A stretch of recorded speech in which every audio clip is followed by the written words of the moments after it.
maintenant, nous allons entendre Monsieur Arnaud Dereau, qui est thérapeute, psychanalyste, consultant en éducation psychosociale, formateur, praticien en neurofeedback optimal. Il vous expliquera tout ça. Et il a sorti plusieurs livres qui seront en vente après l'intervention. Voilà. À mon tour, alors. Pour un peu faire le lien avec ce que M. DeVos a raconté, hier j'étais dans une crèche en analyse de pratique et je suis parti, je les ai laissés après, une maman est arrivée, elle a dit à l'éducatrice, je vous ai mis une petite compote pour Enzo, et elle s'est mise à pleurer. Si vous pouviez lui donner un peu plus parce que je n'ai plus rien à lui donner à manger à la maison. Voilà le quotidien, c'était très dur pour l'éducatrice, c'était très dur pour cette maman. Et donc je rappelle qu'on est les obligés de l'enfant, ils ne nous doivent rien du tout. Voilà, j'arrive de la France, donc vous allez avoir peur de mon accent ch'ti, certainement. Vous n'allez peut-être pas tout saisir mes formulations, peut-être. Donc si vous avez besoin d'un décodeur, vous criez au secours. D'accord ? Moi, j'adore la Belgique. Alors, je ne suis pas très loin de chez vous, hein. Je suis à côté de Valenciennes. Hein. Mais toute ma formation de thérapeute, je l'ai fait à Bruxelles. J'ai beaucoup appris avec vous. Donc, quand on m'a invité aujourd'hui pour parler, j'ai dit, mais qu'est-ce que les Belges ont à apprendre ? Parce que je trouve que vous avez plein de belles choses, des paysages déjà. Et pédagogiquement, je crois que vous êtes beaucoup plus en avance que nous. Donc, mais j'entends qu'il y a énormément à faire du côté de la petite enfance. Alors oui, peut-être que là, on a peut-être des choses à vous apprendre, puisque les diplômes dans les structures petite enfance, c'est Bac plus 4 le minimum, enfin le plus haut. Donc voilà. Donc c'est une infirmière puéricultrice, c'est Bac plus 4 et elle dirige les crèches. Donc il y a peut-être des interrogations et des collaborations à faire avec notre pays. Voilà. Moi je vais vous parler de la bientraitance en structure petite enfance, alors, puisque c'est un droit aussi que nos tout petits soient en bientraitance dans les structures que vous nommez. Voilà. Je vais certainement rebondir sur des choses a dit M. DeVos. Et j'avais envie de vous faire travailler d'abord. Oui, ça va ? Donc vous avez un petit stylo et un petit papier, comme tous bons élèves qui se respectent. Je vais vous lire 2, 3, 4 petites situations, mais vraiment très très courtes. Et après, vous allez avec la personne de votre droite ou votre gauche réfléchir à ce que vous auriez fait ou dit. Et on rebondira certainement sur ces situations à la fin ou après la pause, quand on échangera ensemble. Comme ça, je vais voir à quelle sauce vous êtes déjà dans la bientraitance. Ça va ? Vous avez de quoi noter ? Première situation, c'est un enfant qui a 3 ans et demi et qui vous dit « t'es vilaine, je t'aime plus ». Donc votre réaction, qu'est-ce que vous dites, qu'est-ce que vous faites ? Oui, c'est des situations très très courtes. Hein. Une deuxième situation, je vous les nomme tous. Hein. Enzo et Mohamed, qui ont 2 ans, se battent pour un jeu. Mohamed et Enzo se battent pour un jeu. Ça peut être Julie ou Sidonie ou Chloé. Hein. Les prénoms n'ont aucune importance. C'est à moi, vous dit Chloé, qui est en haut du toboggan et qui ne veut pas laisser les autres monter. C'est à moi.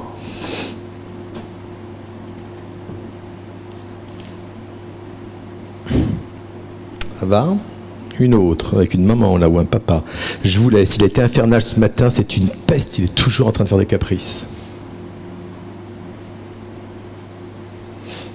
Et la dernière, je ne sais pas comment vous faites avec eux, mais moi parfois j'ai envie de le passer par la fenêtre. Allez, je vous donne quoi, 5 minutes avec votre voisin de droite ou de gauche, réfléchissez autour de cette situation, qu'est-ce que vous diriez, qu'est-ce que vous feriez. Voilà, on va voir si vous avez besoin des vitamines de bientraitance ou si vous êtes déjà dedans. Ça vous va ? Allez, 5 minutes. On va mettre un fond musical.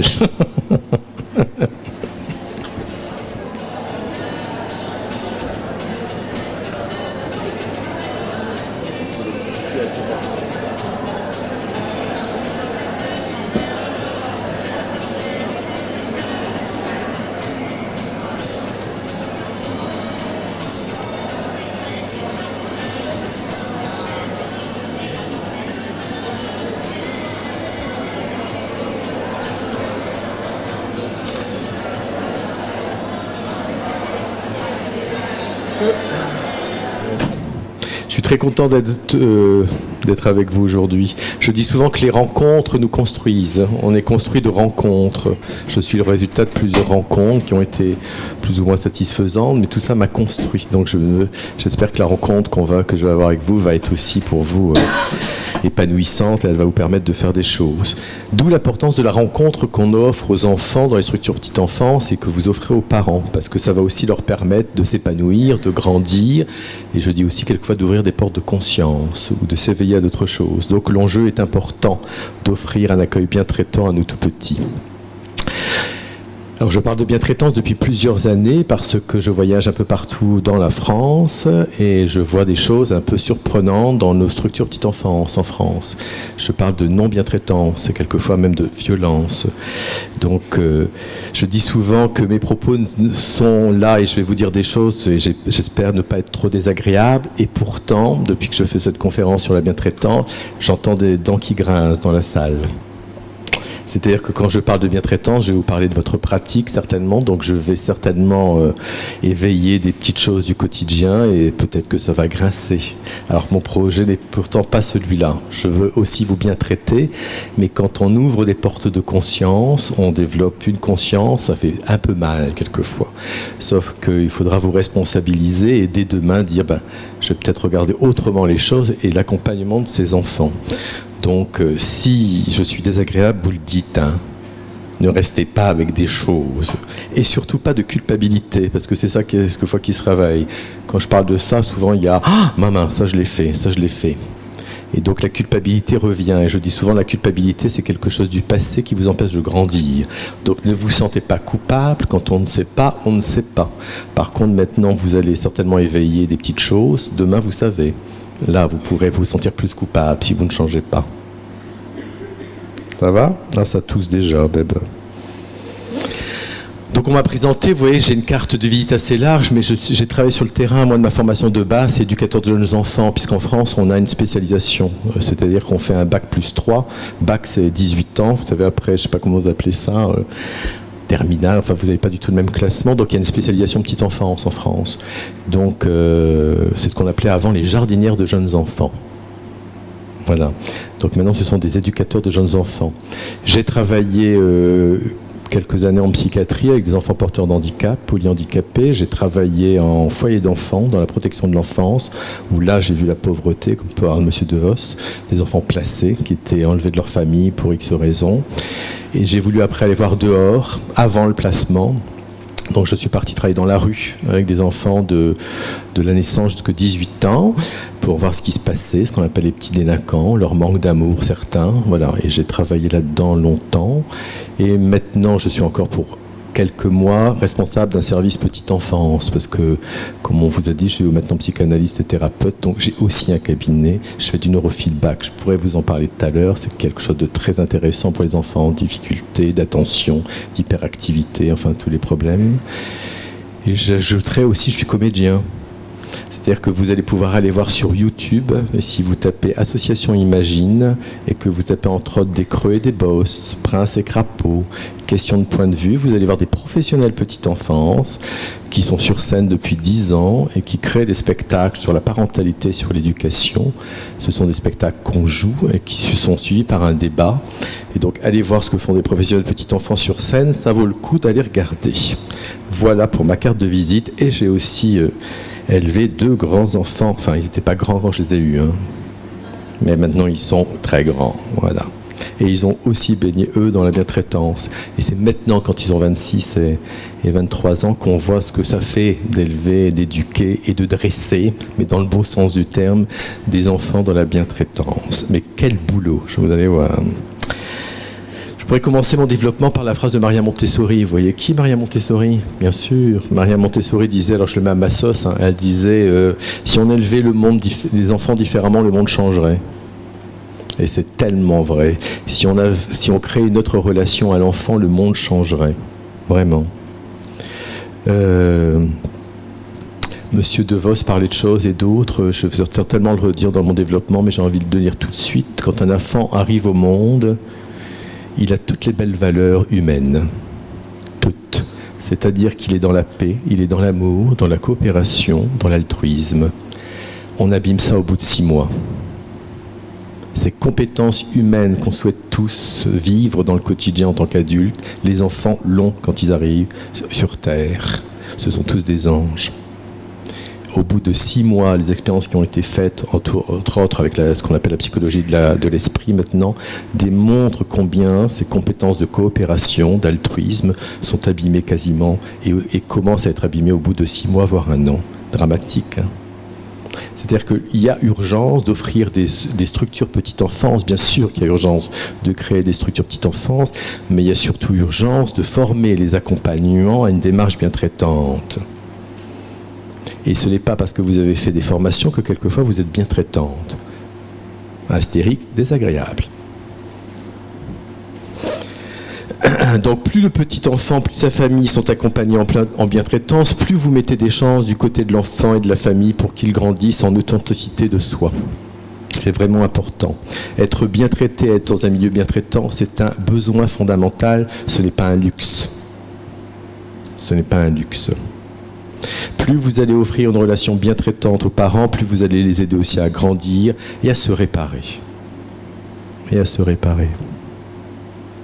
Donc la tâche est délicate, comme disait M. De Vos, hein, car la société actuelle, et tout ce qu'il a dit, on peut l'appliquer à la France, vous savez, pareil, hein, nous sommes frères et sœurs, là, hein, ou 2 frères. Hein. La tâche est délicate car la société actuelle n'aide pas du tout à être dans ce projet. N'aide pas du tout aux parents d'avoir une parentalité positive et ne vous aide pas, vous, à être quelquefois bien traitant. Donc le chemin est long. Défendre les droits de l'enfant, et je demandais à vos collaborateurs combien c'était les normes d'encadrement. Ah ben, j'ai nous qui nous plaignons, mais vous savez bien que le peuple français est un peuple qui se plaint souvent. Nous, les normes d'encadrement, c'est 1 pour 5 enfants non marchands et 1 pour 8 enfants marchands. J'entendais que c'était pas du tout ça chez vous. Hein. C'est 1 pour 7, c'est ça que vous disiez. Donc vous voyez, on est quand même mieux équipé que vous. Et pourtant, 1 pour 5 bébés, donc non marchands, c'est déjà très compliqué.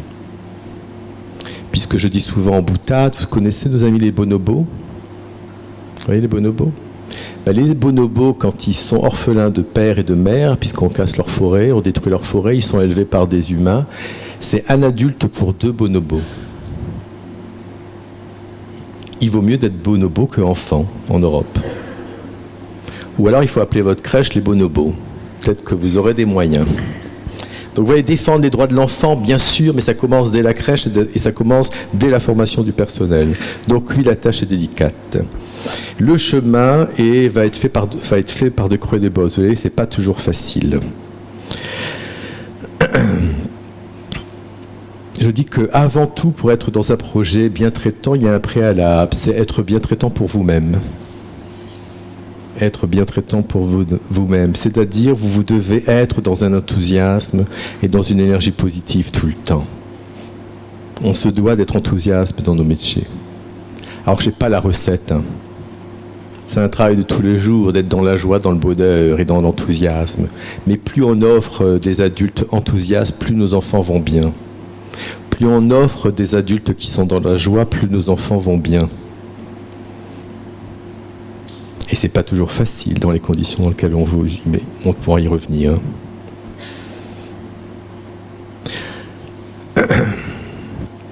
Alors on va se pencher un petit peu du côté de l'accompagnement de l'enfant. Je trouve qu'il y a une profonde dichotomie entre ce que vous apprenez à l'école et ce qu'on applique sur le terrain.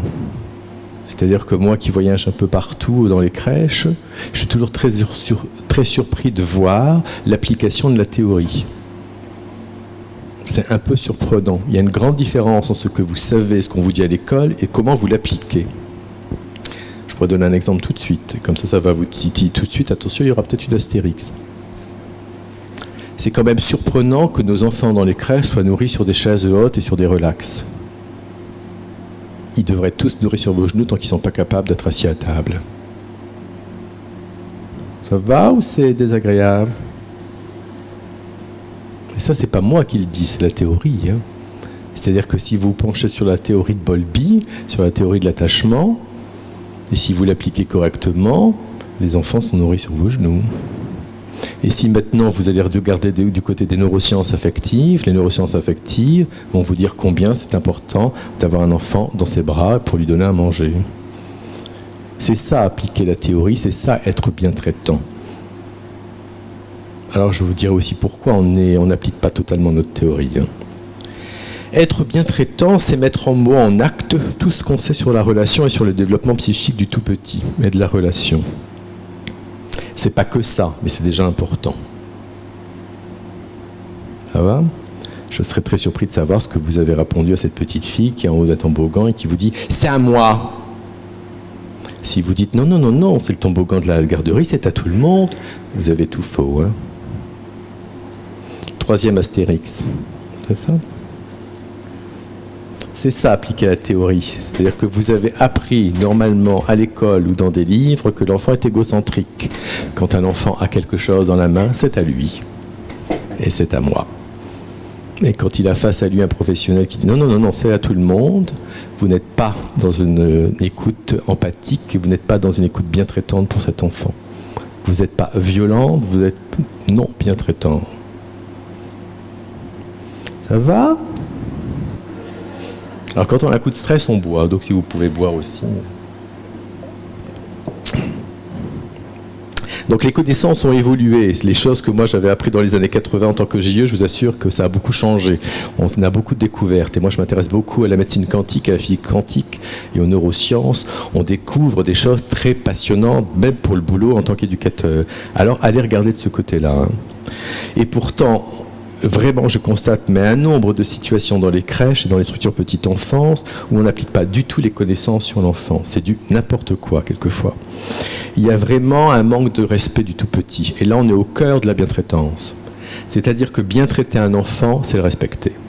Je dis souvent, c'est ne pas faire à cet enfant et à cette famille ce que je ne voudrais pas qu'on me fasse.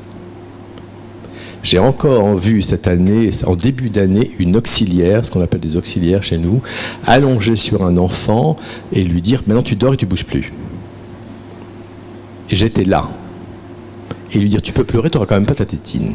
Tu ne fais que des caprices ». On se dit peut-être temps qu'elle prenne sa retraite. Hein. Il y a un souci là. Hein. On voit dans certaines structures petite enfance des chaises du pas gentil. On voit dans certaines structures petite enfance, tu t'assois là et tu réfléchis. Il a 18 mois, l'enfant. Alors ça, vous avez regardé trop Super Nanny, peut-être. Ça passe chez vous aussi, Super Nanny, j'imagine. Il faut l'enfermer, celle-là, hein, mais bon, enfin. Enfin, je suis extrême, hein, vous avez vu. Le respect. Donc oui, le respect, c'est au cœur de la bientraitance. Puisque bientraitance, c'est un mot que vous ne trouvez pas dans le dictionnaire, hein, puisque vous avez tous ce matin été voir dans le dictionnaire le mot bientraitance. Avant de venir à un colloque, c'est des choses qu'on fait quand même. Hein. Eh bien, il n'existe pas. C'est-à-dire que Danielle Rapoport, qui est une grande dame de la psychologie, qui est ma mère spirituelle en France, et vraiment, si vous pouvez, je pense qu'elle est déjà venue en Belgique, mais un jour, si vous pouvez l'inviter, invitez-la, parce que c'est une personne qui va vous parler de Plus belle la vie, de juste après de Socrate. Et elle va même vous parler de Mylène Farmer, et elle fait des liens avec tout ça. C'est impressionnant. Cette femme a un savoir et une connaissance. Donc Danielle Rapoport et Marceline Gabel sont les dames qui ont élaboré ce mot-là quand chez nous, et je ne sais pas si ça arrivait jusque chez vous, dans les années 70 a commencé l'opération pouponnière. L'opération pouponnière, c'était une opération pour réfléchir sur l'accueil de l'enfant en pouponnière. Et comme on parlait souvent de maltraitance, le mot bientraitance est arrivé et ce mot a pris racine. Et chez nous en France, toujours est-il, on le voit maintenant à toutes les sauces. Hein. Là, je vous parle de la bientraitance chez le tout petit, mais on pourra en parler aussi dans toutes nos institutions qui accueillent les personnes du troisième âge, comme on dit. Il y a de quoi faire. Et la problématique est quasiment la même. Hein. Vraiment. Donc, bien traiter, le trait d'union est important. Quand on parle de bientraitance et quand je parle de bientraitance, le trait d'union entre deux est important. Le trait d'union, ça représente tous les partenaires qui sont là aujourd'hui et qui vont accompagner l'enfant. Il faut être plusieurs ou tout un village, comme dirait l'autre, pour élever un enfant. Ce trait d'union, ça représente pour ça. Donc respecter un enfant, c'est un peu cette idée, je me comporterai vis-à-vis de lui comme j'aimerais qu'on se comporte vis-à-vis de moi. Où ça ? Eh bien, quelquefois, il y a du boulot. Hein. Est-ce que vous accepteriez des phrases « Allez, mange !» Il y a le feu. Arrête de faire des caprices. 1, 2. Vous n'avez pas ça chez vous en France, en Belgique ? On fait des choses comme ça. Hein. Coupez les feux. Ce n'est pas parce qu'il mesure moins d'1 mètre, voire 1 mètre, qu'il n'a pas le droit aux plus grands égards, disait Françoise Dolto. Vous connaissez aussi Madame Dolto ? Elle disait ça. Voilà, il a le droit au plus grand respect. Et Émile Picler, qui est une grande pédagogue, disait aussi, il ne suffit pas d'aimer un enfant, il faut le respecter. Ouais. Et là, c'est vraiment quelquefois la problématique que vous avez avec les parents que vous accompagnez. Ils aiment leurs enfants, comme ils il faut la disent. mettre à Gossi, alors moi. Est-ce qu'ils les respectent? Ça, c'est autre chose. Oui. Mais bon. Tout à fait. Et pour le parent, être dans une démarche bien traitante, les parents que vous accompagnez, parce que votre médecin n'existe que parce qu'il y a des parents aussi, c'est si j'étais de l'autre côté, comment j'aimerais qu'on me parle de mon enfant? Et là, il y a du boulot. Quelquefois, on parle à ses parents en crèche ou à l'école maternelle avec un non-respect total. Oui, oui. Une maman est venue en consultation il y a 15 jours parce qu'elle dit « il faut que vous me rassurez ». La maîtresse m'a dit qu'il n'obéissait pas, qu'il la défie, qu'il teste le groupe. Il a 3 ans, ce gamin. C'est sa première année d'école. Et bien vous avez un parent qui n'ose rien dire face à la maîtresse. C'est quand même terrible, ça. Le pouvoir de l'autorité. On ne dit rien. Et ce petit gamin, il est là, il entend tout. Et on sait que, vu que j'existe comme ça vis-à-vis dans tes yeux, eh ben je vais me comporter comme ça dans la classe, puisque j'existe comme ça. Ah, ok. Un professionnel bien traitant, je dis souvent, et c'est peut-être un énorme travail que vous devez faire, ne prend parti pour personne. Vous ne devez pas être du parti de l'enfant ni du parti du parent. Votre travail, c'est d'accompagner, comme disait M. De Vos, d'être un bon compagnon, puisque c'est l'étymologie du travail social, pour la relation. Et bien souvent dans vos métiers, c'est très tentant de prendre parti soit pour l'un ou pour l'autre. Prendre parti pour l'enfant, c'est ça. Mais t'as vu sa mère aussi?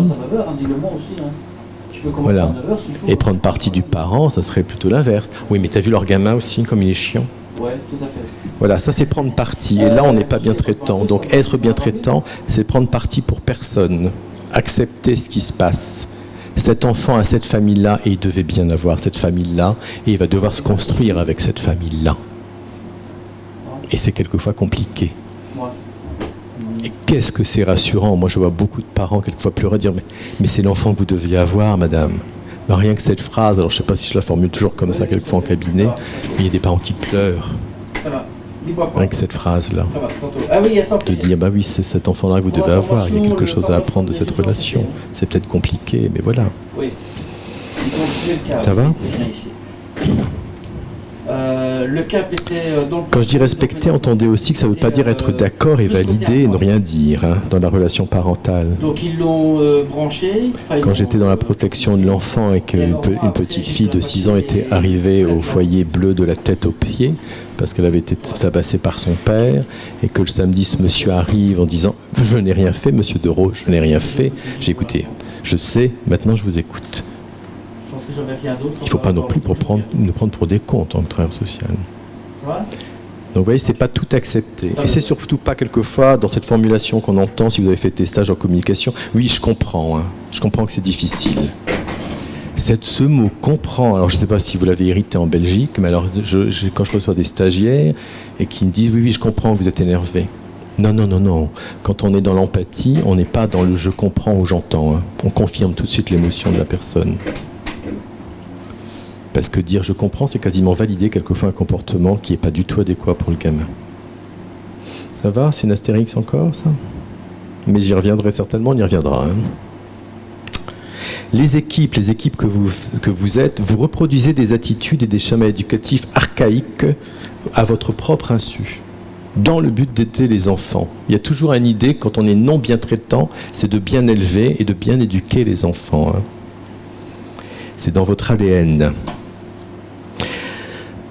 La non-bien-traitance se caractérise par des exigences inadéquates émanant de personnes bien attentionnées. Est-ce que c'est clair, ça? Bon, bah tant mieux. C'est pour ça que je dis que c'est un énorme travail de prendre le chemin de la bien-traitance, parce que je dis, vous avez des attitudes, même si vous avez appris, qui sont maintenant dans votre ADN. Et donc vous vous comportez comme on vous a appris à vous comporter. La mise au coin, la chaise du pas gentil, de crier sur un gamin, enfin toutes ces choses-là, on a été élevés comme ça. Et très très vite, on peut encore le reproduire, même avec les enfants qu'on accompagne. Donc c'est une sacrée remise en question, la bientraitance. C'est pour ça que je dis, c'est d'abord s'occuper à son bien-être à soi, apprendre peut-être et réapprendre peut-être à s'aimer. Plus on apprend à s'aimer, plus on est bientraitant pour l'autre. Là, je vous ai fait du Céline Dion. Donc la bientraitance, ce n'est pas un faire supplémentaire, hein, ce n'est pas un nouveau slogan, c'est un savoir-être. C'est un savoir-être. C'est qu'est-ce que vous faites de vos connaissances, qu'est-ce que vous faites de ce que vous avez appris et comment vous transformez tout ça. Comment vous vous comportez dans la relation face à l'enfant et face aux parents. Et ça demande un certain temps de digérer les connaissances pour développer un savoir-être. Je dis souvent, les connaissances ne suffisent pas, il faut les éprouver. Il y a urgence de s'occuper de la formation des professionnels petite enfance, mais ce n'est pas parce que vous allez vous former que ça va quelquefois suffire. Il faut après éprouver les connaissances, les vivre dans votre corps. Et l'accompagnement de pratique professionnelle ou la supervision est quelque chose de fondamental. Donc il y a une prise de conscience que vous devez faire de vos actes, de vos attitudes et de vos paroles. Et les paroles et les mots sont trop peu travaillés dans les structures petite enfance. On pourra en reparler aussi. Accompagner un enfant, un tout petit, et surtout dans un collectif, prendre soin d'un bébé peut conduire tout adulte dans des attitudes banales de vie quotidienne à des actes non bien traitants. Tout ça parce que vous êtes surtout dans le collectif. On oublie que c'est un autre, une personne, à part entière, comme on dit, une individualité. La pire des choses, je dis souvent, quand on est non bien traitant en structure petite enfance, c'est de faire du collectif. Et le collectif, c'est ça, hein. Je l'ai mis là entre parenthèses, c'est « Allez, on va chanter, on va aller faire pipi, on va manger, on va raconter des histoires. » Ce sont des tout petits. Le « on » est un con chez nous, en tant qu'adultes, c'est encore plus vrai pour les tout petits qui sont en pleine construction identitaire. Et donc c'est comment, dans ce collectif de 20, 30 ou 50 enfants, si vous avez des grosses structures, faire de l'individualité. Les structures avec qui je travaille, les repas, c'est 3 par 3. Et ça, c'est pas moi qui le dis, c'est en fonction d'une théorie. Si vous vous replongez dans la théorie de Piaget, qui vous parle du stade sensorimoteur ou du stade préopératoire et de la phase d'imitation, vous n'avez pas mis les enfants autour d'une table ronde pour manger. C'est pas possible quand on a 2 ans. Puisqu'ils sont en pleine période d'identification, c'est-à-dire si je fais une connerie, si toi tu es en face de moi, tu vas faire une connerie aussi. Je t'imite. C'est ça, être bien traitant, c'est d'appliquer ce que vous savez en termes de théorie. Être bien traitant, c'est s'asseoir et les regarder. Et quelquefois, dans les structures petite enfance, qu'est-ce que ça bouge tout le temps? Vous avez des professionnels qui n'arrêtent pas, ça bouge tout le temps. Nos enfants vont mal parce qu'on ne les regarde plus, même dans nos structures petite enfance. Il faut être assis et les regarder et ne rien faire avec eux.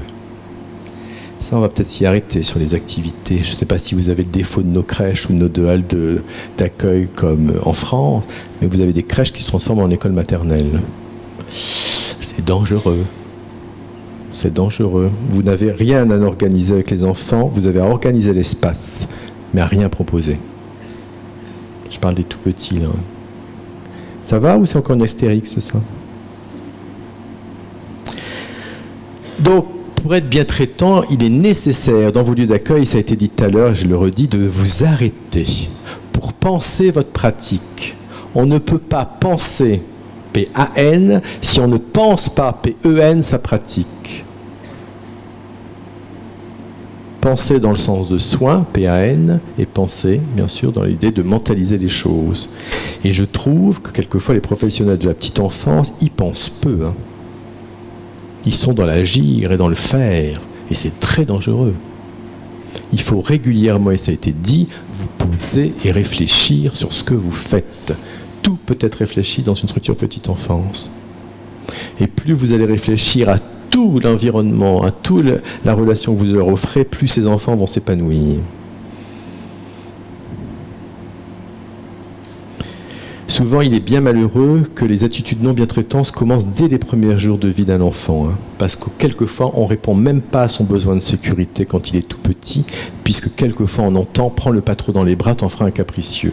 On l'entend encore en 2017. Ça. Et on l'entend même dans nos structures petite enfance. Ne le prends pas, laisse-le pleurer. Non, on ne doit pas laisser pleurer un enfant. Et c'est un besoin fondamental d'être dans les bras. Ben, comment vous faites quand vous vous occupez de cette bébé? C'est très compliqué. Et comment nous on fait quand on a 5 bébés à s'occuper en crèche? C'est dur aussi. Hein. Il y a un besoin fondamental quand on est tout petit, c'est la sécurité. Et dès qu'ils sont tout petits, quelquefois on joue avec ça. C'est la notion de référence dans vos crèches ou dans vos structures d'accueil. Est-ce qu'il y a des références? Est-ce qu'il y a 1 ou 2 personnes qui s'occupent de X enfants? Où tout le monde a le droit d'intervenir sur les enfants? Et ça, je l'ai vu, hein. C'est-à-dire que vous avez des tout petits enfants qui sont pris en charge par Delphine qui va changer sa couche, une autre qui va lui donner à manger et une autre qui va lui donner et qui va le mettre au lit. Quand on fonctionne comme ça, c'est de la non-bientraitance. Puisque vous avez appris la théorie de Winnicott, et Winnicott vous parle de ce sentiment continu d'exister qui est indispensable pour se construire. Et le sentiment continu d'exister, ça se fabrique dans un lien régulier, pareil, avec un adulte de référence, voire 3, hein, puisqu'on travaille rarement de 7h à 7h du soir. Et bien vous avez des enfants dans certaines structures d'accueil, je ne dis pas que c'est le cas en Belgique, hein, qui sont en morceaux. Et ça, c'est dangereux. Même l'adaptation est quelquefois bâclée dans nos structures. Ce que vous appelez, je prends la familiarisation chez vous. Et bien, quelquefois, la familiarisation, elle peut être bâclée dans certaines structures petite enfance. Je dis souvent, c'est au moins 8 séances. Ben, quelquefois, je ne sais pas si c'est le cas chez vous, mais quelquefois, il y a un enfant qui vient 1 heure avec sa maman, et la journée d'après, il est à la crèche. Ça, c'est pas possible. Ça, c'est pas possible.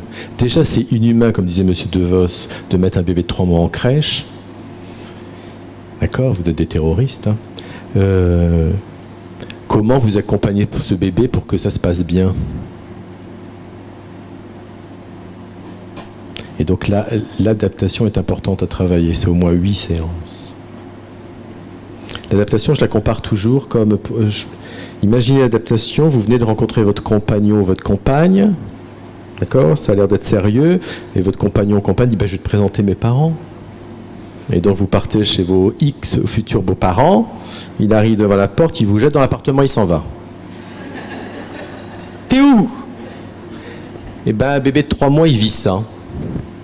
Quand il arrive dans une structure petite enfance, qui ne connaît pas les murs, les odeurs, les personnes, c'est comme si on le lançait dans sa belle famille. Ça apprend énormément de soins. Et plus vous prenez soin de l'adaptation, plus vous prenez soin pour le vécu de l'enfant après. C'est du temps, mais gagné pour après. Il y a plein d'adaptations ou de familiarisation qui sont bâclées et que les enfants ne vont pas bien après. Donc la bientraitance, comme je vous disais, ce n'est pas un luxe. Hein. C'est un besoin fondamental de l'enfant. Il s'attend à ça. L'enfant, quand il arrive au monde, c'est tout à fait normal qu'il a face à lui des adultes bien traitants, qui vont le respecter, qui vont favoriser sa sécurité intérieure. Et on fragilise très très vite ça. On a tous fait, même en tant que parents, dans les grands magasins, qui n'est pas spécialement un lieu pour les tout petits, vous savez, le gamin qui se roule par terre, et que vous dites « bon, j'y vais », et vous vous cachez derrière le rayon. On a tous fait ça pour trouver une solution. Alors maintenant, on sait que ce n'est pas très intéressant de faire ça, mais on joue avec ce sentiment continu d'exister et on joue avec cette sécurité intérieure. On n'a pas à faire ça. Plus un enfant sera en sécurité intérieure et plus vous êtes dans la bientraitance, plus vous sécurisez ce lien, plus il va devenir costaud. Il y a un con qui a dit, je suis désolé, que ce qui ne nous a pas tués nous a rendus plus forts. C'est à débattre ça, je vous avais 3 heures. Hein. Non, je suis désolé, on s'en saurait pas si c'est de nos souffrances d'enfants, on s'en saurait pas si c'est de nos souffrances d'adolescents ou d'enfants. C'est totalement faux. Parce que plus vous avez souffert dans la petite enfance, plus quand vous tombez en tant qu'adulte dans des creux, c'est quelquefois beaucoup plus compliqué de remonter. Imaginez une vague comme ça, la vie est faite de creux et de bosses.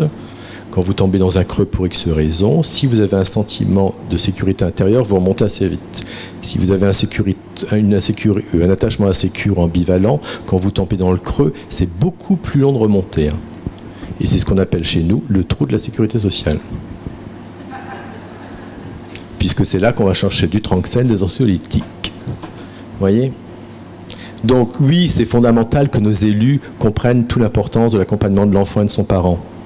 Je disais à votre collègue tout à l'heure, si dans cette salle-là, je suis désolé mesdames, mais il y avait quasiment 80% des hommes, on pourrait dire « Ah, ça commence à bouger ».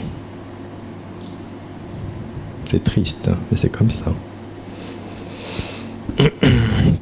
Donc dans la relation, que ce soit à l'enfant ou à sa famille, être bien traitant, c'est poser des limites à vos jugements, à vos mots, parce qu'il y a des mots qui aident à grandir et des mots qui aident et qui vont plutôt baisser.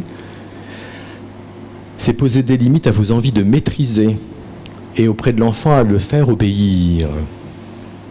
C'est ce que je parle beaucoup dans le bouquin « Porter un regard bien traitant sur soi et sur l'enfant ». Parce que bien souvent, on a tous été élevés, je pense aussi en Belgique, dans ce culte de l'autorité et de l'obéissance. Et dans nos structures petite enfance, ça nous rattrape. Hein. Comment vous avez fait avec cette petite fille qui est en haut du toboggan et qui ne veut pas descendre ? Non, c'est à moi ! Et que tous les collègues vous regardent en disant « Comment elle fait, elle ? Hein ? Elle a dit qu'il ne fallait pas crier, là, les ducs. Comment elle fait ?» Et très très vite, on peut être dans, ça peut, même si vous avez un projet d'être bien traitant avec l'enfant à l'intérieur de vous, quelquefois c'est quand même pas lui qui va commander. Hein. C'est ça dans votre ADN. C'est très compliqué d'abandonner ça, dire non. Je pars dans une autre relation d'enfant, je ne vais pas rechercher, c'est moi qui commande. Et dans nos structures d'enfance, on voit des choses comme ça. L'enfant qu'on assoit là et qu'on dit réfléchit, je suis désolé, hein, on le voit dans nos crèches en France, je pense qu'on le voit certainement aussi dans vos structures ici. Puisque Super Nanny, comme je vous disais, ou SOS, ma famille a besoin d'aide, qu'est-ce qu'il y a d'autre ? Mon grand frère. Et vous avez vu, c'est souvent dans le nord de la France, chez nous. On boit et en plus on a des problèmes avec nos enfants. Mais bon, vous êtes assez protégés pour la Belgique. On vous trouve très gai chez vous et tout va bien. Donc être bien traitant avec l'enfant renforce sa sécurité intérieure, hein, c'est ce que je vous ai dit. Hein. Et c'est vraiment quelque chose de fondamental.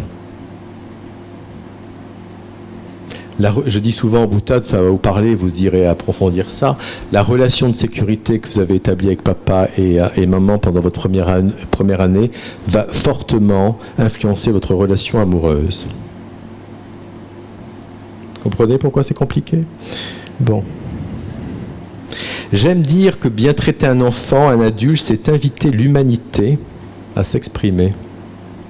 J'aime dire que bien traiter un enfant et un adulte, c'est inviter l'humanité et ses belles valeurs à s'exprimer.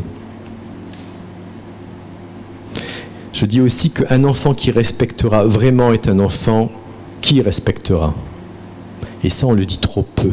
Tous les événements que vous avez vécus et que nous avons vécus en France avec ces terroristes, si on disait que l'éducation est la base de plein de choses, que quand on a été élevé dans l'amour et dans le respect, on n'a pas envie de faire souffrir des millions et des millions de gens. Mais ça, on le dit rarement. On vous dit « Ah, faites gaffe, c'est au coin de la rue. » Et donc, vous sortez plus, vous avez peur. Donc, votre travail, c'est tellement important. Hein. Un enfant qui n'est pas respecté, non bien traité, va fragiliser ses compétences sociales, émotionnelles, affectives, cognitives et physiques. On parlait de stress tout à l'heure. Plus un enfant est dans la non-bien-traitance, plus il va développer l'hormone cortisone, qui est l'hormone de stress. Et on sait maintenant, de par les progrès de la science, que le stress fait des dégâts sur nos neurones. Donc, plus vous allez bien traiter un enfant, moins il sera stressé. Et c'est pour ça que les devoirs ou les droits de l'enfant, c'est très très tôt. Parce que vous le savez, bien sûr, qu'il y a des enfants qui arrivent au monde où il n'y a déjà pas égalité. Que la grossesse s'est mal passée pour X raisons, qu'il y a eu souffrance et qu'il y a des enfants qui arrivent au monde et ils ont déjà quelque chose qui est lourd. Oh, ça c'est une très belle phrase, notez. Bien traiter un enfant, je dis souvent, c'est un beau présent à faire au présent de l'enfant pour transformer son futur. Oh. C'est beau ça m'a pris 3 jours pour cette phrase. Donc bien traiter un enfant est donc un beau présent à faire à son présent pour transformer son futur.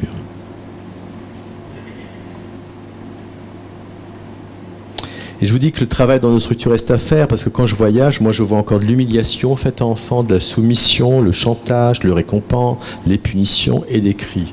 Et je ne vous parle pas du milieu scolaire. C'est encore pire, je pense. Alors quand je dis ça et qu'il y a des instituts dans la salle, je pense qu'il n'y a pas qu'il y en a. Encore que votre formation d'institut choc en Belgique, elle est vachement chouette par rapport à chez nous. Mais il y a du boulot. J'ai encore entendu... Ah, je pense que... Oui. J'ai encore entendu dernièrement sur une ville où je faisais une intervention, une maman qui me dit « Mais qu'est-ce que vous pensez de ça ?» Mais je dis « Qu'est-ce que vous voulez que je pense de ça ? Vous, qu'est-ce que vous pensez ?» Son enfant, 6 ans, il est au cours préparatoire, comme on dit chez nous. À un moment donné, il regarde l'horloge. Pour X raison, il s'ennuyait peut-être. L'instit s'en aperçoit. Elle va chercher l'horloge du mur, elle le met dans ses mains, elle dit bah, « Maintenant, tu vas la tenir jusqu'à 4h30. » Elle a besoin d'un câlin, cette instit. Mais c'est ça, hein. Alors, M. De Vos faisait référence aux pays Hollande et Finlande. Vous connaissez peut-être Marion Quesch ? Non ? Marion Quesch est une cinéaste qui habite là-bas. Elle est française. Elle a quitté la France à l'âge de 16 ans. Elle ne supportait plus ce système scolaire français. Et elle est cinéaste. Maintenant, elle a fait un film, entre autres, il y a maintenant 2-3 ans, qui s'appelait « Si j'aurais su, je serais né en Suède », que vous pouvez peut-être trouver. Et elle en sort un, là, qui s'appelle « On est NAIT, tous imbattables ». Donc, si vous pouvez le voir dans l'année qui va arriver, en 2018, on cherche encore 12 000 € pour le financer. Bon, si vous mettez tous à 1 €, on y est, hein, non ? Bon. Donc, vous voyez, ces humiliations, ces soumissions, ces chantages, ces récompenses, on remet des bons points dans certaines écoles. Hein. Moi, j'ai encore entendu un petit enfant qui devait faire pipi, la maîtresse lui a enlevé une image. On se dit, mais c'est quoi ce truc ? C'est impressionnant, hein. Moi, j'ai encore vu, une fois dans une crèche, je suis arrivé dans une crèche, il y avait des écharpes aux chaises. J'ai dit, ça sert à quoi ? Bêtement, hein. Ah ben, on les accroche parce que quand ils mangent, ils bougent trop. D'accord. J'ai déjà vu un enfant sur un relax regarder le mur dans une crèche. Et j'ai dit, mais qu'est-ce qu'il fait ? Il est puni.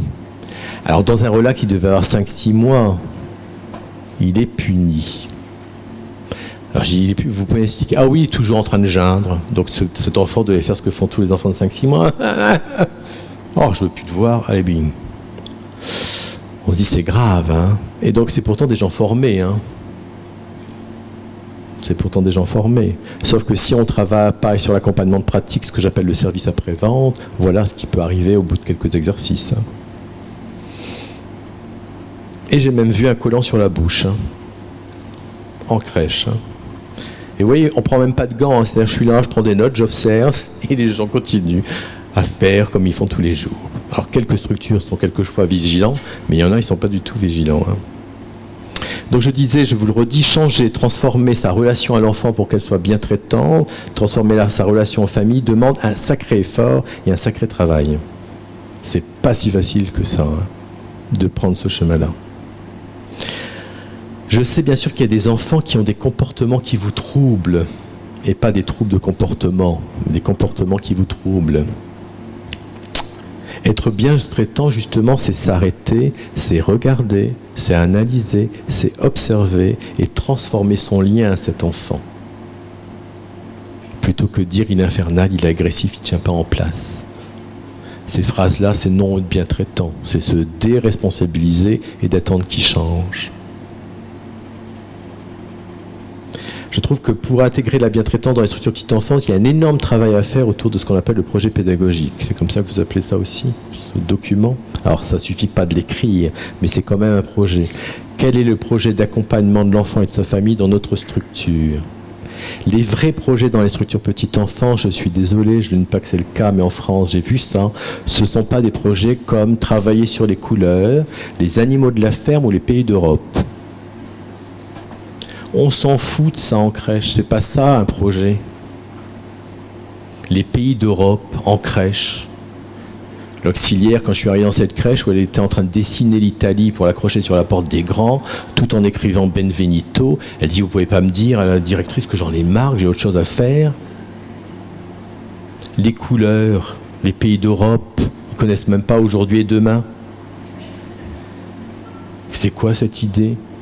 Par contre, si on travaille dans un quartier où il y a des multicultures, bien sûr qu'on va travailler là-dessus. Mais plutôt, on va dire aux parents de ramener des gâteaux et des spécialisations et des plats. Et on va partager à cette période-là ce qu'ils ont fait. Ça, c'est du travail social. Ça, c'est être bien traitant. Mais travailler sur le cognitif en crèche, non. Vos compétences, je dis souvent avant d'être des éducateurs, des auxiliaires, des animateurs petite enfance, vous êtes avant tout des accueillants et vous êtes avant tout des accompagnants d'émotions. Des accompagnants d'émotions, vous êtes des professionnels de l'amour. Mais pas comme dans... Voilà. Vous êtes déjà moins payés que c'est... Voilà. Mais vous avez à les aimer et donc à être des professionnels de l'amour et accompagner leurs émotions. C'est ça votre travail. Le vivre ensemble, la citoyenneté, elle s'apprend dans ces crèches bien traitantes qui accompagnent les colères, les frustrations, les tristesses des enfants et des parents. Mais c'est certainement pas coller des gommettes sur une forme de sapin de Noël. Parce que là, Noël va arriver, donc on va avoir des petits sapins de Noël partout. Non ? Non, pas dans vos crèches ? Menteuse. Je vais vous montrer ce que ça peut donner. C'est-à-dire que là, maintenant, on va peut-être voir des choses comme ça, d'accord, où les enfants collent des gommettes dedans. Ça, non. C'est un travail d'école maternelle, ça. Et encore, une école maternelle qui est très pédagogie traditionnelle. D'accord ? Mais on n'a pas à travailler comme ça. Dans cette crèche où je suis arrivé, ce n'était pas des sapins de Noël, c'était des poissons. Puisque nous étions donc au 1er avril. Et donc, c'était des poissons dessinés et il fallait coller des gommettes. Alors, comme me dit l'éducatrice, ah non, mais il colle où il veut. Alors, pourquoi vous dessinez un poisson ? Parce que, indirectement, vous leur dites colle dedans. Et surtout, que ces petits poissons ou ces petits sapins étaient accrochés dans le couloir. Et que, bien sûr, on avait ajouté les prénoms des petits-enfants, Enzo, Mohamed, Ahmed, avec leurs prénoms. Et donc, vous avez le petit Ahmed qui avait 15 mois. Alors, les gommettes, lui, ils étaient là. Hein. Par contre, la petite Sophie, qui en avait 24, ils étaient dedans. Et bien, vous êtes un parent qui ne connaît pas ça. Je suis le parent d'Ahmed, je dis, merde, il n'a pas réussi. Et bien, ça, c'est non bien traiter la relation et c'est non bien traiter l'enfant. La bientraitance se loge dans les actes du quotidien. Il faut savoir déloger le diable, comme dit Madame Rapoport. Et c'est tous les actes du quotidien. Il y a des avions chez vous ? Ces projets comme les animaux de la ferme, les couleurs, les pays d'Europe, enfin, qu'est-ce que j'ai vu d'autre ? Toutes ces choses-là, c'est faire oublier le vrai sens de votre travail. Et quand vous oubliez le vrai sens de votre travail, ça risque de partir dans la non-bientraitance. On se perd. Il n'y a rien de plus dangereux que d'offrir à ses enfants et aux tout petits enfants et aux parents des adultes qui perdent le sens de leur travail. Et le sens de votre travail, c'est de sécuriser ces enfants. Vous êtes des pédagogues, hein. Même si vous êtes des accompagnements d'émotions et des professionnels de l'amour, vous êtes aussi des pédagogues. Donc c'est comment vous appliquez justement la théorie entre deux Bowlby, quand je vous en parlais tout à l'heure. Qu'est-ce qui fait qu'ils ne sont pas sur vos genoux pour manger, alors que c'est un besoin fondamental, ce corps à corps ? Qu'est-ce que vous faites avec la théorie du Winnicott quand il vous dit qu'un enfant a besoin du regard de sa mère pour grandir ? Qu'est-ce que vous faites avec ça ? Et je vous dis que quelquefois on ne les regarde plus. Et qu'est-ce que vous faites avec la théorie de Piaget quand il vous parle d'assimilation, accommodation, transformation ? Qu'est-ce qui est aménagé dans votre structure, dans votre lieu de vie pour que les enfants puissent à tout moment grimper, se cacher, lancer, manipuler des petites choses et regrimper au toboggan ? Regardez ça, les besoins fondamentaux d'un enfant, et quelquefois dans la structure de vie, ils ne sont même pas respectés. Et d'aller dehors. Parce que les enfants vont mal, parce qu'ils ne vont plus dehors. Il faut aller dehors tous les jours. Après, c'est vous qui avez froid. Hein. Donc en structure petite enfance, il faut vraiment être vigilant parce que le collectif dans lequel on vous met, là, ça peut justement uniformiser les besoins des enfants et faire tous pareil. Et là, ça devient dangereux. J'entendais encore une auxiliaire me dire la dernière fois, moi je fais 17 changes. On ne fait pas un métier professionnel petite enfance pour changer 17 couches. Il vaut mieux que le 17e, il n'a pas de diarrhée. Hein. Non, mais c'est un métier trop beau, le soin, pour dire je fais 17 changes. C'est quoi ce truc ? Vous voyez, c'est pas normal. Parce que très très vite, on ne s'occupe plus d'une personne et on s'occupe d'un corps. Ou alors on regarde l'horloge. Ah, il est 3 heures, vite, goûter. Et là, c'est oublier l'humain et on n'est plus dans la bientraitance. On déshumanise le travail. Et là, il y a vraiment danger. Quand on est dans des structures et que j'entends « Il a été changé ! Il a mangé !» On n'est pas à Carrefour ni à Ikea ici. C'est-à-dire qu'il n'y a pas de notion de référence, ça veut dire qu'il n'y a pas un accompagnement individualisé. Et premièrement, il a été changé. Non, quand on est bien traitant et quand on regarde au bon, on ne dit pas il a été changé. La couche de cet enfant a été changée. Et pas il a été changé. Comme dirait ce papa la dernière fois dans une crèche, l'auxiliaire arrive avec le bébé, elle dit je l'ai changé. Le père qui dit oh mais celui que j'avais m'allait très bien. Et M. DeVos a insisté sur les mots et il a raison. Les mots donnent sens. Donc plus vous allez faire attention aux mots que vous employez, plus ça va déclencher d'autres neurones dans votre tête. Plus vous allez prendre le chemin de la bientraitance. On ne prend pas un enfant, on l'accueille. Allez, prenez-le, dit maman. Non, je vais l'accueillir. Vous voyez, c'est tous ces mots-là qui ont du sens. Et on sait que les mots, tac, tac, ça branche des neurones bien particulières. Si je vous dis enterrement, les images qui arrivent dans votre tête, c'est certainement pas des images de cotillon. Par contre, si je vous dis cirque, Noël, il y a peut-être des images de cotillon. Peut-être. Je ne connais pas la vie de tout le monde ici. Pour être bien traitant, un enfant parfois a besoin d'adultes empathiques. C'est une autre piste que vous devez creuser. C'est une compétence pour moi qui me semble indispensable quand on travaille avec les tout-petits. Cette capacité de se mettre à sa place. Qu'est-ce qu'il est en train de vivre, qu'est-ce qu'il est en train de sentir. Et il en est de même pour les familles que vous accompagnez. Parce que l'empathie que vous allez offrir à ces enfants et à ces parents va développer leur responsabilité, leur autonomie et leur confiance. Et c'est pas si facile que ça. Comment vous faites avec cette maman qui ramène depuis des mois, sa gamine à 20 mois, et qu'elle ramène des petits pots pour des enfants de 8 mois? Qu'est-ce qu'elle me fait chier? Enfin voilà. Comment vous acceptez que? Comment vous allez dire à cette maman que ce petit pot de 8 mois, c'est peut-être plus pour sa fille qui en a 20? Et en même temps, elle a un stock à finir parce qu'elle était au resto du cœur et qu'elle a tout ce stock à finir. La maman que je vous parlais hier dans la crèche qui me disait si vous pouviez lui donner d'autres choses en pleurant parce que j'ai rien d'autre. Et elle me disait j'aimerais aussi qu'on travaille pour sa propreté. Il a 18 mois. Et elle était très claire parce qu'elle dit les couches c'est trop cher. Ben oui. Comment on fait avec tout ça? Il faut être humble dans nos métiers. Et surtout, totalement être dans l'acceptation. Un parent va grandir quand il est fragilisé, quand il va se sentir totalement accepté par vous. Quand dans un atelier parent, une maman me dit « Bon, je vais te dire quelque chose, mais tu ne vas pas aimer, je l'ai mis dans le jardin à 22h, voire 23h. Parce que ce gamin, il ne dormait pas, il m'a énervé, je l'ai mis dans le jardin. Il s'en fout, il cueillait des fleurs. » Bon, je ne suis peut-être pas d'accord, mais on va réfléchir à tout ça. Mais c'est dit parce qu'elle sait qu'elle peut le dire là et qu'elle ne va pas être jugée. Et qu'on va essayer de comprendre ce qui se passe. Et plus vous êtes dans l'acceptation de cette relation, de ce parent, plus vous allez l'aider à se dire, à se parler. Et pour ça, vraiment, vous avez un endroit très important. Les structures petite enfance, il y a un énorme travail qui peut être fait avec les parents, là, en termes de conscience et d'évolution. C'est pour ça que les politiques doivent comprendre tout ça. Parce que leur sensibilité de jeunes parents, c'est qu'ils sont quelquefois très à l'écoute de vous. Et il y a vraiment des choses que vous pouvez passer. Donc être dans l'acceptation, c'est être dans le non-jugement, la confiance, l'empathie. Et quand le parent a face à lui des adultes qui sont bien traitants dans ce sens-là, là, il va commencer à grandir. Là, il va commencer à grandir. Il y a toujours une bonne raison derrière le comportement d'un parent que vous ne comprenez pas. Même si, qu'est-ce qui fait que ce gamin arrive avec des sandalettes maintenant à la crèche?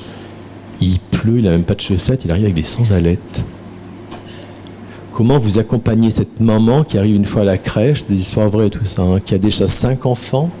C'est ça qui est compliqué dans le métier. Vous êtes des artistes. Et cette éducatrice qui accueille la crèche, elle a la difficulté pour avoir des enfants, je vous dis ça.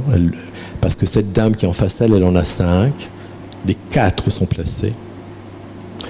Elle a le 5e qui est dans les bras. Et elle est enceinte du 6e. Et face à cette éducatrice, elle dit « J'espère que celui-là ne va pas me faire chier ». Il faut être empathique. Hein. Il faut être dans la totale acceptation. Alors que vous êtes dans votre problématique que c'est difficile pour vous d'avoir un enfant, et que bien souvent, en plus, les parents disent « Bah alors, toujours pas d'enfant ?» Et cette dame qui vous dit « J'espère que celui-là ne va pas me faire chier », alors que c'est le 6e. Waouh! C'est pour ça que l'accompagnement de pratique professionnelle est important, et c'est pour ça que nos politiques ne connaissent pas assez cette pratique que vous avez. On n'écrit pas assez dans nos métiers, assez notre pratique. Vous n'écrivez pas assez ce que vous vivez au quotidien avec les familles.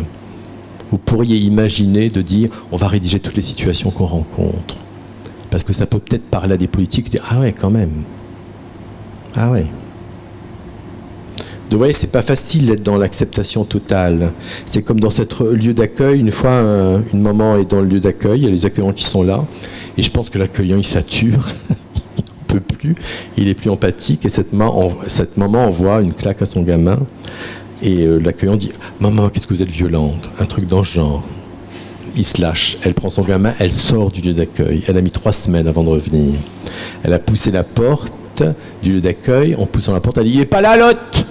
Alors l'hôte n'était pas là, elle est rentrée et elle a dit aux autres accueillants « Ouais, il a dit que j'étais violente, moi je ne suis pas violente, une paire de baffes ça n'a jamais tué personne, ma mère était violente, on avait des coups de martinet, on était à la cave. » Donc vous ne voyez pas l'évolution en une génération, c'est-à-dire qu'elle n'a plus le martinet, il n'y a plus de cave, en même temps elle habite dans un HLM, il n'y a pas de cave, mais bon.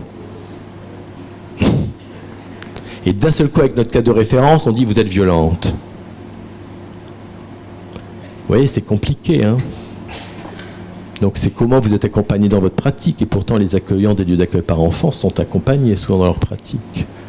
Mais c'est pour ça que ça change tout le temps. Je ne sais pas comment vous fonctionnez, mais nous on fonctionne beaucoup à la style Dolto, c'est-à-dire que les lieux sont ouverts chez nous le lundi et le jeudi après-midi, ce ne sont jamais les mêmes accueillants. Hein.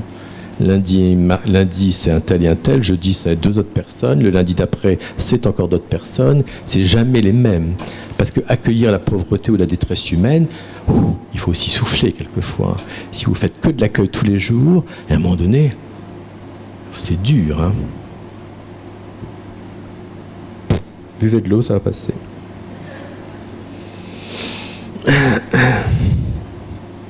Qu'est-ce que j'ai écrit là que je vais vous dire encore ?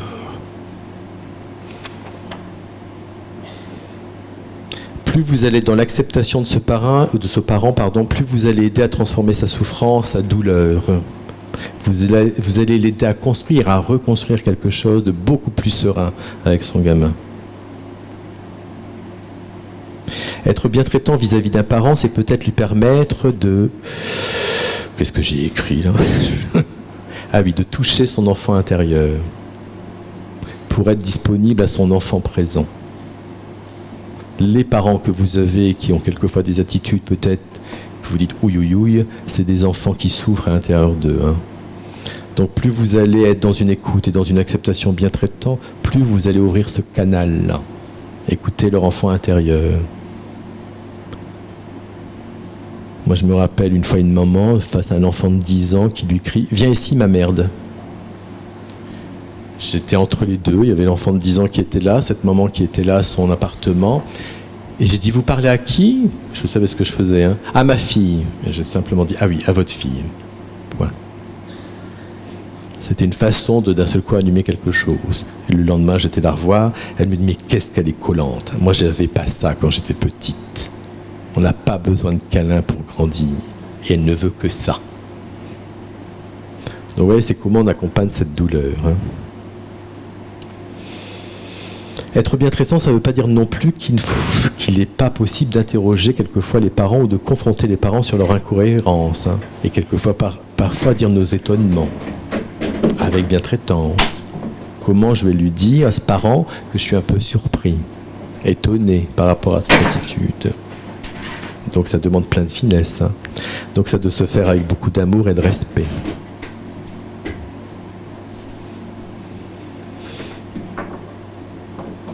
Et je vais vous laisser vos questions, mais je vais terminer. Je dirais que le jeune enfant et que le parent a besoin de grandir dans la joie et dans le respect. Donc offrez des structures où vous êtes vous dans la joie et dans le respect. Dire l'amour, ça serait un cliché, mais c'est ça quand même. Moi, je réutilise ce mot maintenant souvent. Je ne le laisse pas que à Céline Dion, comme je dis, ou à Lara Fabian.